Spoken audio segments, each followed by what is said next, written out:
Ladies and gentlemen, welcome to the 323. I am your host, Reid Murphy. I'm really happy for you. I'm gonna let you finish. Who the fuck is that guy? Look at the show. I'm the captain.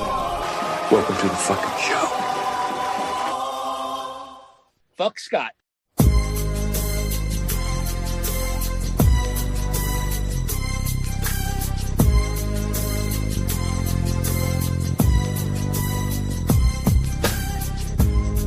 That's right, folks. Good morning. Welcome back to College Game Day presented by the 323 Network. I am your host, Scott Ellia, and joining me as always, and it couldn't be more fitting. The holiday season is finally upon us. We're three short weeks away from Christmas, and we got all the Christmas parades going this weekend, and who better than the Grand Marshal himself of the 323 Network, Reid Murphy. How's it going, Reid? What's the big commanding staff? Oh, yeah. What? That was Easy. I'll get myself. Great. Now go. I don't know if that's a pause or like a censor for whatever was happening there. People should go to the 323 Network on YouTube to see exactly what Scott Ellia was doing right there. I'm gonna put my hands out of frame. Yeah. that was a little suspect. But how you doing, Reid? I'm good. I'm very good. It's cold. I'm very cold. It's cold, and I'm white, and I'm cold. That's how you know that it's like true winter. Winter is upon us. I'm wearing 4 layers today, dude. The wind has been so strong too. I think it stole one of our trash cans. Oh well, the wind stole my hat today. While Oh, I was no. working. Yeah, I was walking through a parking lot going to my next stop of the day, and a nice old gust of wind came blowing through. And of course, usually I wear my sunglasses on the top of my head so it braces the hat down. But the sun was also out and blinding me, so I had to pick and choose what was more important. And not getting run over by a car was more important to me at that point. But like I said, a big old gust of wind came by, blew the hat straight off, and thankfully, a nice Samaritan had stepped on the hat, which I feel like could be a hate crime. But they got it. Yeah, it's a little bit. It feels like not so much a hate crime. It feels like disrespect and respect at the same time. Like, I'm gonna step on your hat. Here you go. Right. But hey, I mean, especially after last week, with all the rivalry games and everything that happened last week, it is only fitting that somebody were to be disrespectful and step on a gorgeous, very well-worn Florida State hat. But hey, either way, let's get into it, Reid. We've got a jam-packed episode for you all today, recapping some huge games, giving some hits and misses, and of course, previewing championship weekend, because let's face it, it's the week to tune in right now. First off, we've got a bit of a sore subject, Reid. Florida State's game of the week last week against Florida. Listen, Florida State lost, and we're not going to spend too much time on it because we're not giving Florida any airtime today. So let's move it right along. Nothing to see here. Let's move on to next season, and let's just reestablish ourselves then. But hey, cool bits of news, because I know you're not as tapped into the early signing period as I am. But Florida State, we opened early signing period for the 2025 class coming in at like the 50th ranked team. And after a couple shocking flips, we are now at number 20. So Okay. Hey.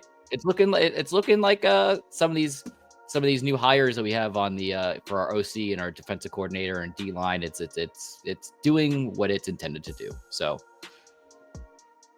I guess hopeful for next year. There's always hope. I mean, how do you feel about your new offensive coordinator? Oh, Gus Malzahn, the Gus Bus. Yeah, the Gus. I'm very intrigued because I know his offensive style. It's very fast paced, like calling plays at the line, very little to no huddles. So as long as we can get somebody under center who has that same mindset, I'm very hopeful. I know Thomas Castellanos, the starting quarterback for a while this past season for Boston College, he's in the transfer portal. I know Florida State is one of 5 teams that he's kind of focusing on to potentially go, and he's one guy who can really hurt you on the ground very fast, and he could be easily plugged into that kind of an offense. But I'm more excited for the defensive side of the ball. Defensive coordinator Tony White coming over from Nebraska. And he has been one of the top recruiters in the nation for the past couple of years. I mean, you can see how he's transformed the Cornhuskers defense the last couple seasons under Matt Rule's regime. So I'm more excited to see what's going to happen there. And sad news for Florida State, Josh Farmer, our defensive lineman for the past 3 seasons, he is declaring for the NFL draft. So best wishes to him. Hopefully he can, get that bag, because if anybody knows me, I am a big proponent of everybody getting as much money as they possibly can at any point in time in their life. So get it now while you can, rather than wasting a year at Florida State for maybe a rebuild season. Not maybe, it's a rebuild season. Yeah. Talking about rebuilds, Reid, we gotta talk about rebuilding the wheel degenerate, because we just keep missing. I don't know what we have to do. Last week we did nail a couple of these. We nailed Illinois -8.5 against Northwestern. We also hit on over 67.5 points in the Miami-Syracuse games, which a couple of people reached out to me and said that I was crazy, that it was going to be that high of a scoring game, but we all saw that it was just a shootout back and forth. And congratulations to Syracuse for knocking off Miami, and the college football playoff is now out of their reach, and I couldn't be happier with the season that I had. And real quick about Miami, this was their moment. I mean, Mario Cristobal, you had your golden goose with your quarterback, Cam Ward, who is easily going to be in the top 5 as far as Heisman votes goes. He's not going to win it this year. I think it's going to come down to Ashton Genty, the running back out of Boise State, and then Travis Hunter, the two-way player for Colorado. But this was your chance. And Mario Cristobal did what he normally does, and he just shits his pants. But he just shouldn't be doing things like this. And now you have all these Miami faithful fans coming out and speaking ill about the College Football Playoff Committee and where they're ranked and not having a shot at the playoff now. And all I have to say to you is womp womp. 2 words. I do not care. After last season's Florida State team going 13-0 and missing out on the playoffs. And needless to say, Cam Ward, quarterback there, he did come out and kind of speaking ill about the College Football Playoff Committee on X, formerly known as Twitter. And I want to remind Cam Ward that your athletic director is on the committee, right? Like, he's one of those people who decide that vote. But hey, I guess he's not as informed as the rest of us. But real quick, before I get into the game, I want to talk about with you really fast on the wheel of degenerate betting stuff from last week. Alabama -10.5 against Auburn. Yeah, that was another hit we had.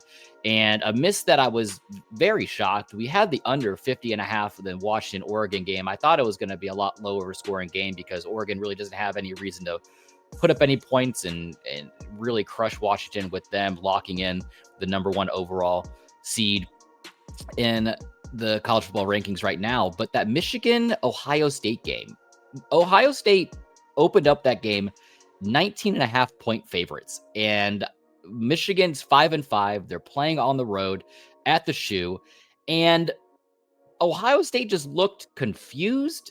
I don't think they realized they were playing a game all day Saturday. And this is just another one of those coaches, in the same realm as Mario Cristobal with Ryan Day there in Ohio State.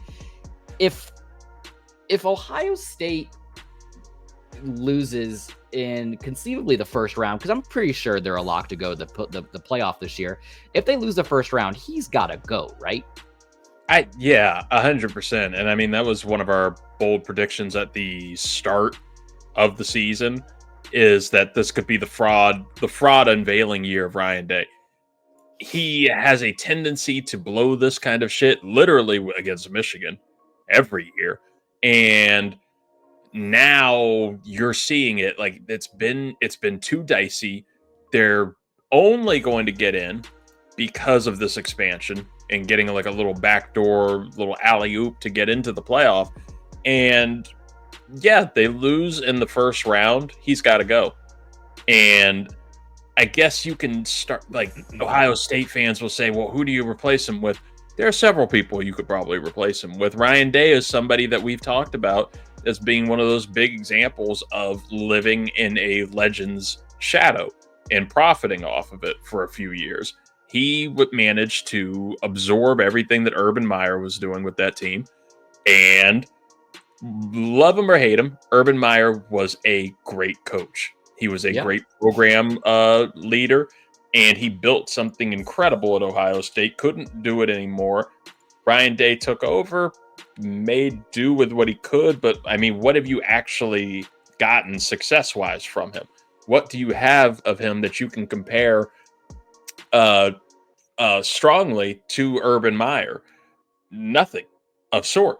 So I don't think that I think he it's maybe not championship or bust, but you got to get a win at the very least in this playoff to justify even keeping the job there. Right. And at this point, his tenure in Columbus is just a bunch of what ifs. You know, I mean, the teams that he's amassed there at Ohio State, the talent level, I mean, the CJ Strouds of the world, the Jackson Smith and Jigba's of the world, like they've had so much talent on those teams, and they've just come up short every single season. And you bring up, like, who do you replace them with? I do have one name to shoot at you because he has been kind of circulating in the college football world the last couple of days. That's Bill Belichick. I mean, Bill Belichick, Urban Meyer. Urban Meyer just needs to go away. He just needs to go find some rat hole dive bar in Jacksonville, Florida somewhere and hit on the 20-year-olds like he likes to do. Stay out. The guy that I want that has it's linked to 20-year-olds is Bill Belichick. I mean, the ties that he has to Cleveland, just north of Columbus. I mean, you have someone with the success that he's had in the NFL.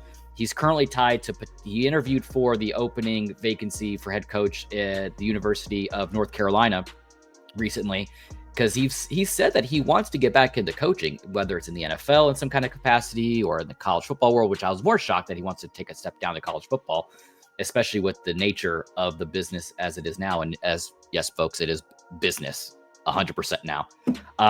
I would be interested to see what Bill Belichick could do at Ohio State with the resources that he could be able to get. You know, I mean, you see what Deion's done in Boulder with Colorado. I mean, taking a team, I think the season before he got there, were like 3 or 4 wins. And yeah, they did only 3 or 4 wins a year after that. But now they were pushing for a Big 12 championship game. They're going to be in a bowl. They're probably in a pretty decent bowl this year. But the spotlight that's been shown on Boulder, just bringing in a likeness like Deion, I would imagine if you bring in, you know, somebody who, for all intents and purposes, just oozes Ohio vibes in Bill Belichick to Columbus, you could do worse. You could do worse, and I'm glad you brought this up because Zahir Ali and I were talking about this on the Mothership show. Oh, and we brought it up. We said we didn't really want to talk about it too much because you are the expert on this. So we wanted to know, and check. We wanted to know what your full thoughts are on Belichick as a potential college coach. I personally have thought on it, and I could see, like, it felt weird at first, but I could see him, you know, craving, like, if he's going to go back into coaching, he's going to want the power that he had with the Patriots. He was in full control of that organization. I don't believe he's going to get that again in the NFL. I don't think that an NFL team is going to trust him with that. He goes to a college program, especially a big, if it's a program like North Carolina or Ohio State especially, that's up there with like any NFL franchise in terms of what it brings in terms of the aura of it. So I could see, and you're going to have control as a coach, like especially of a college program. He will be like the GM of that team. He will be everything for that spot. It's just weird to think of him as a recruiter, but I guess he can, you know, get the coaches for that. He could probably get whatever assistant coaches he wants. He would be on the Saban level of getting coaches. And maybe that's another person in his ear on that is Nick Saban, who we know that they're buddies. We know that they're people who talk to each other. They're goats of the same degree. So, like, do you think Belichick would make a great college head coach? And second question, I know UNC, I know North Carolina is a big job, and it's never going to surpass what its basketball program is in terms of its football program, but it's still a huge job. Is it really this big of a job that it's going to start commanding people like Bill Belichick, or potentially somebody else that I've thought about, like Lincoln Riley, and these rumors of him leaving USC. Well, I know. UCF, the University of Central Florida, is trying to get Lincoln Riley to come back to the East Coast to go coach for them. But to answer your first question, you know what? I really do feel Bill Belichick could succeed at the college level. Like you mentioned, he wants that control aspect to the program. And at the college level, he could get the NFL. I think that ship is come and gone. I don't think he's going to be able to attain that, because I know that was one of his big things interviewing for the Atlanta Falcons job, was that he wanted some more control down there in Atlanta for the Falcons. But for a school like UNC, in a conference like the ACC, where it's a crapshoot what team's going to come out of that league or out of that conference itself, as far as being the top dog. And the reason why I feel like he's going to be successful is the previous head coach that we just talked about with Deion Sanders. I mean, he's led Colorado Buffaloes right now. They're at 9-3 overall in the season. They're ranked 23rd, I believe, right now, which is what you hope that he was going to be able to do. So I'm interested to see, if he does stick around there in Boulder, what next season could be like, especially if they're going to be without the Sanders brothers and Travis Hunter, if they're going to be able to reload and have another great season. But more tied to Bill Belichick is head coach of Boston College, Bill O'Brien. I mean, he came in and he went to the athletic directors and everybody there at the university and said, look, if you want this program to be as successful as you hope it would be, these are the things that we need. He's a longtime head coach. He's been in that world for so long. He knows what the expectations are at the next level. And that's something that he can share with those kids in that locker room. Like, look, if you want to get to the next level, these are the things that you have to do, and you got to put in the work. And who better to be in that locker room to tell you how to be successful in the NFL than the most successful head coach in history of the NFL? So, I mean, it's definitely a developing story. I'm going to keep my ear to the ground and see what movement we have going on in the future. But I will say it right now, I will not be shocked if Bill Belichick lands some kind of crazy head coaching job in a Power 4 conference. And I mean, who knows? Maybe an AD at that point. I mean, look who just signed as the general man. I think it was the general manager of Stanford. Andrew Luck. Right. Yeah. Captain Andrew Luck. Right. I mean, why not? Why not bring in a football, lifer into your college or your university? And that's a huge selling point for kids. Like, I can go play for Bill Belichick. Now, with these openings of UNC and potentially Ohio State, the way that we're talking about Ohio State, I know. So we've said Belichick. We've brought up Lincoln Riley. You brought up Deion Sanders earlier when we were talking about the Raiders. We were just talking. I'm still of the mindset he is perfect for college, and I think that he loves and has a passion for college football and coaching these young kids and being a mentor father figure to these guys. NFL players would not care for that. They don't give a shit. They don't need that. They just need the money, which he's good for too. But I am predicting now in a full belief that Deion is going to leave Colorado for dead once Travis Hunter and the Sanders are all gone, and have an opportunity to get one of these jobs of either North Carolina or Ohio State. Could you see him at one of those places? Yeah, and that's the track that I would not prefer for Deion, but it makes more sense. Like you said, I know he would like to make the jump to the NFL, but to me, he likes having that control factor, and no NFL organization is going to give him that amount of control into anything. He's going to be on a very short leash, and his way is not going to be the highway. And like I feel like he needs to stay in college. He has the energy level for it. He has the aura and the personality for college football, especially with the whirlwind season that we just had this past year. But yeah, I feel like this Colorado job has always been a stepping stone. I feel like every head coaching position that he's had, even going back to high school, has been the stepping stone for the next one. And he said year in and year out that he would love to coach a powerhouse college football program. So let's say Lincoln Riley does leave USC. That's an immediate fill-in. I mean, who better in LA than Deion Sanders? Oh my God. Not Eric Bieniemy.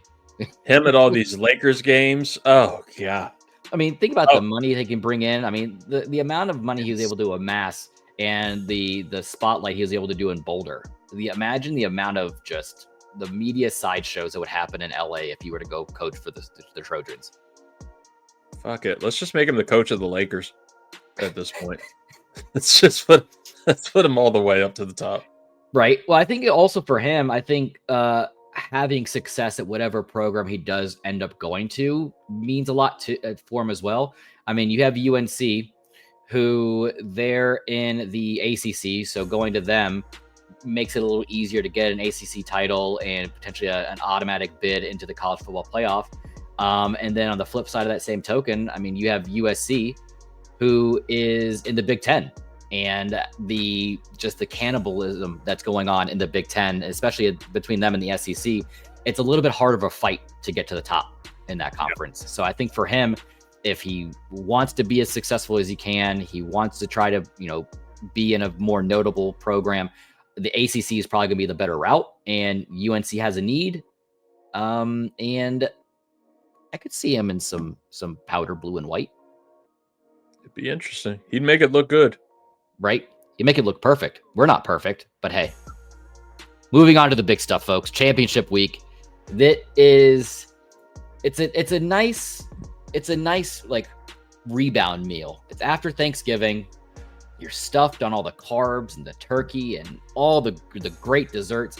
And we need to slim down a little bit, Reid, because we have the holidays right around the corner. We're going to get fat and happy and eat all the carbs again. So we got to slim down, eat clean, have some, maybe, not crumble.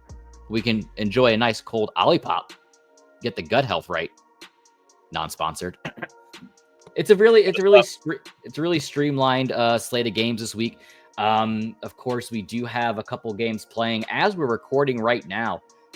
Because it's Friday. It's not Saturday. It's Saturday as you're listening to this, but it's not Saturday while we're talking to you. First up on this slate of championship weekend games is the Big 12 championship, looking ahead of the number 12 Arizona State Sun Devils at number 16 Iowa State Cyclones, both 10-2, live from Arlington, Texas at noon. Arizona State's favored by 2.5, and get this is their first ever meeting in a conference championship game. Hooray. Oh, okay. Hey. Let's go.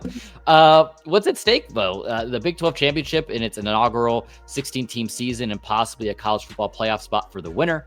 I feel with the rules that are laid out for the college football playoff, it's the highest 4 ranked conference champions, and they're kind of on that bubble 4th, 5th team. So we could see a college football playoff without a Big 12 champion this year, which is absolutely shameful to talk about.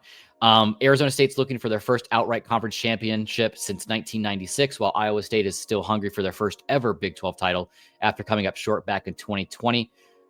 Key matchup to look for in this game is going to be Arizona State's running back Cam Scatterbo has been on fire this season with just under 1,400 yards rushing and 17 touchdowns, while Iowa State's defense will need to step up here because they've struggled against the run, allowing just a hair over 170 yards rushing per game this season.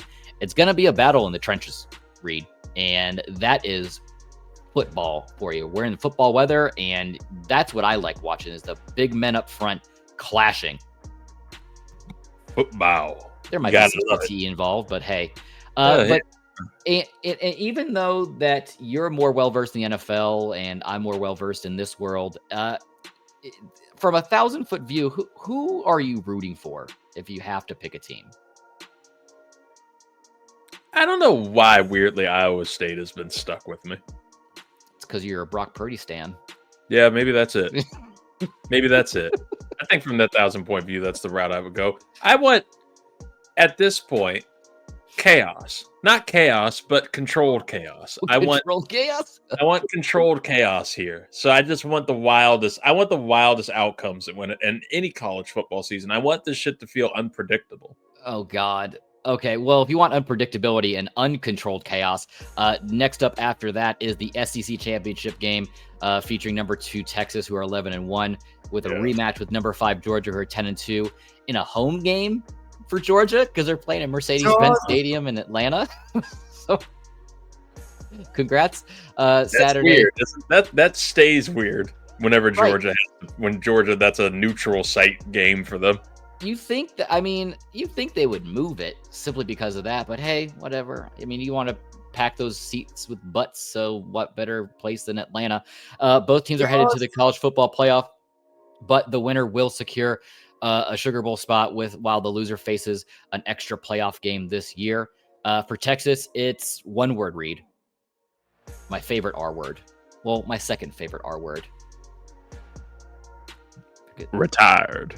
Well, redemption. Redemption is the name of the game for Texas. They're looking to avenge their 30-15 loss to Georgia earlier this season. As for Georgia, it's all about further cementing their dynasty with their 7th SEC championship in the past 9 seasons. Is Carson Beck for real? I know you always ask me if the Raiders are for real. Is Carson Beck for real? I don't know with Carson Beck, to be completely honest. He's the same as the Raiders. I'm going to say no. I'm going to say he's about as real as what was the dude's name before him? What was that quarterback's name? He's with Jake Fromm? Yes. I'll say he's about as real, maybe a little more real than Jake Fromm. Maybe more on the level of like a Stetson Bennett. Oh. Yeah, I'd put him on like just goes MIA for mental health. I don't want to shame mental health issues. That's not me. That's not me. Let's not do that. Let's cover it up. Cut this out. But no, because I mean that's the matchup that's kind of like what I'm looking at for this game. I mean, Carson Beck, Quinn Ewers, they're both coming out this year, going to the NFL. This is a really great time for them to get some quality tape on for these NFL teams looking for their next up-and-coming quarterback. Carson Beck, he needs to clean up his game. I mean, threw 3 interceptions last time around. This one's going to come down to which quarterback really shows up ready to perform, because Texas quarterback Quinn Ewers, he's also going to need to improve from his subpar performance in their first meeting where he had 2 fumbles and an interception. So it's going to be a messy game. And I think whatever defensive front can get after the quarterback first is going to end up winning the game. And with them playing in Atlanta, I think it's safe to say Georgia's going to even the score. Georgia. Man, imagine losing twice to the same team in the same season. Couldn't be me. And still be tied 10-2 or 11-2 for the year. And that's what gets you knocked in from a 1-week bye. Moving on to the Big Ten championship. This one's going to be interesting because we talked about a little bit about Ryan Day and his future there in Ohio State, but another head coach that's kind of on. It's the stove's not on yet, Reid. I know the greatest imagery you give is the burner's clicking. It's clicking. It hasn't turned into a full flame yet for James Franklin there in Penn State as they are facing off against Dan Lanning's Oregon Ducks team in Indianapolis Saturday at 8:00.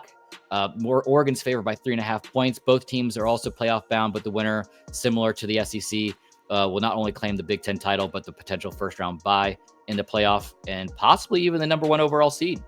So that'll be interesting to see. Oregon has been on an absolute tear this season, seeking their first conference title since 2020. Penn State, meanwhile, is looking to grab their first league title since 2016. As for a matchup to really watch here, folks, it's going to be that Oregon's run defense facing off against Penn State's dynamic running back duo of Nicholas Singleton and Katron Allen. It will be a classic clash of strength against strength. Whoever wins battle in the trenches again will have the upper hand here. And this is, you couldn't ask for more. 3 games back to back where it's all about the guys up front. Who's going to bend the knee first? That's football, man. Oh my God, I just went full John Gruden. That's football, man. Oh. Battle of the trenches. Fat, sweaty guys going up against each other. You couldn't get any better. And then we get into the SEC championship. Oh, there you go. Yeah. This is that nice that I guess in like the European countries, they have a nice small cup of coffee after their meal to help the digestion and try to ease their night for the rest of the evening, because we have the Clemson Tigers, who are 9-3, facing off the number 8 SMU Mustangs, who are 11-1 in Charlotte, North Carolina. Another one of these teams that are damn near a home game. I mean, look, hey, producers of wonder, check the mileage between Charlotte and Clemson for me. While I'm chit-chatting. That is all SMU's favored by 2.5 points, which I feel is fairly tighter than I thought it would be. Pause. Now go. Because I'd put money on SMU is going to crush Clemson. I think Clemson's getting some brand bias here with Dabo Swinney, but hey, it is what it is. SMU does have a chance to complete a perfect run through their new conference in the ACC, while Clemson is looking for a win to make the college football playoff, because a Clemson win could make the ACC a 2-bid league. So this one's going to be a battle as well. Reid, do you have that figure for me? We have it at 141 miles. Oh, 2 hours? Yeah. Clemson fans will travel 2 hours. It's a little they'll be there. It's a little closer than Southern Methodist. But hey, oh well. Speaking about SMU's quarterback, Kevin Jennings has been a stud this season. He'll need to be on point against Clemson's stingy secondary to be successful there. But Clemson's quarterback, Cade Klubnik, has been great as well, throwing for 29 touchdown passes this season, as well as 6 rushing touchdowns to boot. This one will likely come down to which offense can outlast the other. It's going to be high scoring. I don't see this being a low scoring game at all. This is going to be another one of those games where it could easily be 60 plus and coming down to the wire this week. But Reid, we talked about the Big 12, the Big 10, the SEC, the ACC championship game. That's only 4 games. Which one is the game of the week? Lame of the week. First of all, lame of the week. We're not giving a lame of the week again this week, folks. No. Yeah. Anyone, because it's championship week. Every game counts. We've got some exciting matchups across the board, but the game of the week is not one of the ones that we talked about, Reid. What? It's a game that's happening right now as we're talking. Boise State and UNLV live from Boise. Boise State is currently up 21-0 with 9 minutes left in the third. So I feel like it's safe to say congratulations, Boise State, for winning the Mountain West. Yay! Ashton Genty, as we're recording, 17 carries, 147 yards, and a touchdown. This leads me into a topic before we get into the meat and potatoes and what everyone comes here for college champion. That's a Wheel of Jenner Benning slip. Ashton Genty, he is the Heisman. He is the Heisman winner. You can't tell me differently with the amount of success and production that he's had on the ground rushing this season. I mean, as of right now, 300 plus carries, just barely under 2,300 yards rushing, 28 touchdowns, and want to take a guess on how many fumbles this man has had? 1. 0.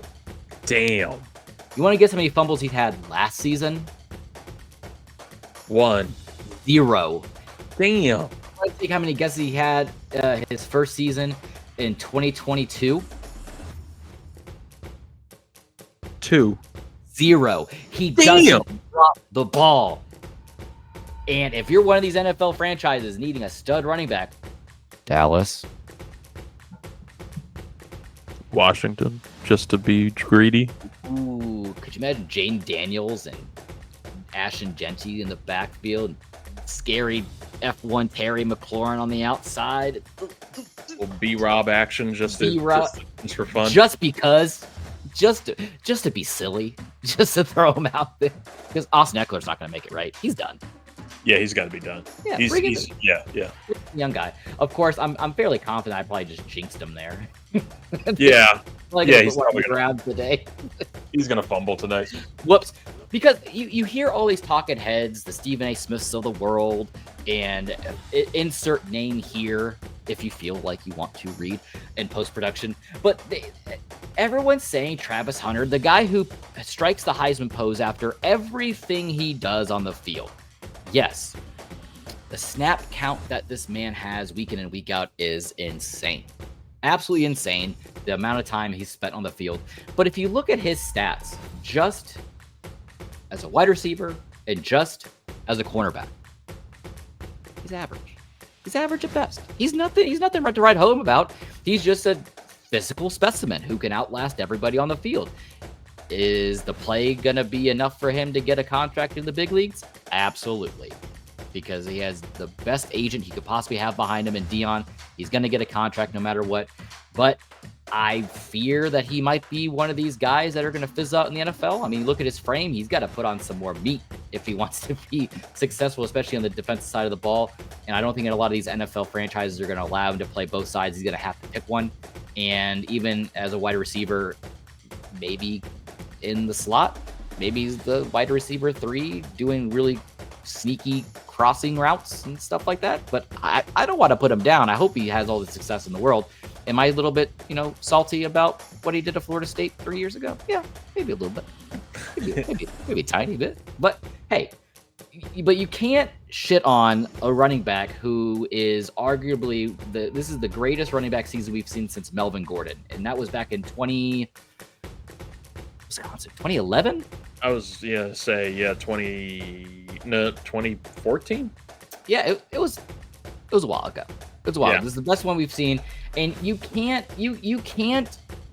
take the trophy away from a player like Ashton Jeanty just because you played more snaps. I mean, the carries alone, 300 carries this season. I mean, he's done what he needs to do with the production at that point. But if he doesn't get the Heisman, then it's clearly just a popularity contest, right? Oh, 100%. Yeah.